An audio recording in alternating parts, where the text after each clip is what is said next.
I ruined dinner. I repeated slowly. I buried my husband today at 11 in the morning. You sent me messages asking for pizza while I watched them lower his coffin. Do not be dramatic. Get out of my house. My voice came out louder than I intended.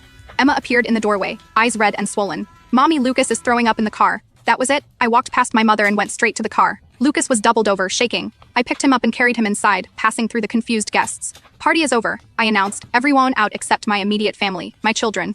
My father tried to block my path to the stairs. You cannot treat us like this. Get out of my way, or I swear I will actually call the police.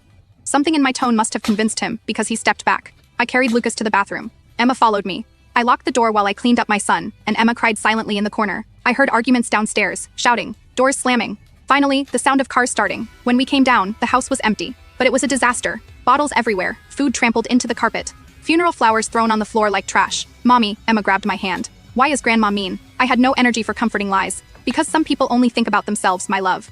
We are going to be okay. Are you sure?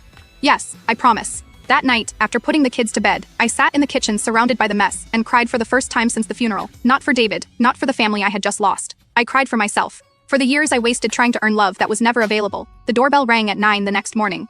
I opened the door expecting to find my mother with some prepared sermon. It was a man in a suit. Mrs. Martinez, yes. I am Attorney Vargas. I was your husband, David's personal attorney. May I come in?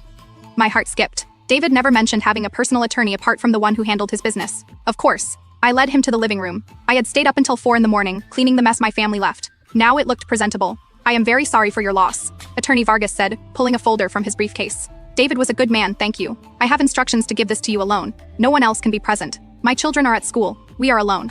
He opened the folder and took out a sealed envelope with my name, written in David's handwriting. David came to see me 6 months ago. He wanted to update his will and leave certain specific instructions in case of his death. My hands trembled as I took the envelope. 6 months. Why? He mentioned there were family situations he wanted to ensure would be resolved properly. I opened the envelope. Inside was a handwritten letter and several legal documents.